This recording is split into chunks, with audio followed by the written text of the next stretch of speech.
పెంచలేదు, మనమేం senior most నాయకులు.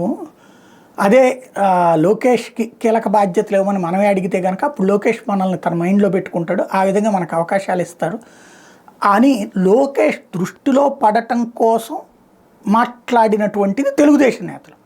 ఇప్పుడు లోకేష్ని డిప్యూటీ సీఎం చేయమని చెప్పి మాట్లాడింది మొట్టమొదట ఎవరు?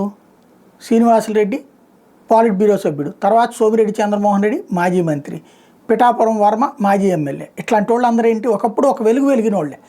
ఇప్పుడు ఆ వెలుగులు రావట్లేదు, పదవులు అవకాశాలు రావట్లేదు, వాళ్ళు కంటిన్యూ చేస్తారు. మహాసేన రాజేష్ అని వీళ్ళందరూ కూడా దాంట్లో భాగంగా వస్తే దానికి వైసీపీ ఏం మాట్లాడింది? ఏమీ లేదు. దానికి కౌంటర్ ఎవరు మాట్లాడారు? జనసేన మాట్లాడారు. ఇక్కడ రైట్ చేసింది ఎవరు? తెలుగుదేశం వాళ్ళు. మాట్లాడింది ఎవరు? సొంత పార్టీ వాళ్ళే. దానికి కంటిన్యూ చేసుకొచ్చింది కూడా సొంత పార్టీ వాళ్ళే. సోషల్ మీడియాలో మాట్లాడింది కూడా సొంత పార్టీ వాళ్ళే. దానికి కౌంటర్ చేసుకుని జనసేన వాళ్ళు కానీ ఇందులో చోద్యం చూసింది వైసీపీ.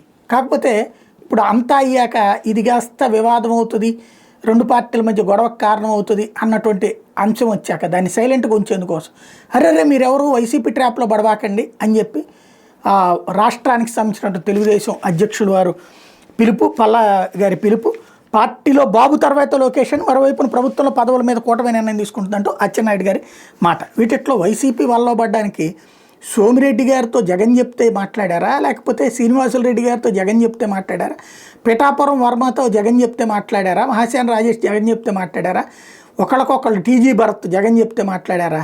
కాబట్టి ఇక్కడ ఇట్లాంటి వాటిట్లో ఏం జరిగిందో ప్రజలందరూ చూస్తున్న దాంట్లో కూడా పరాయోడి మీదకి వేసేద్దాం అనుకుంటే ఎంతవరకు రైటో ఆలోచించుకోవాల్సింది.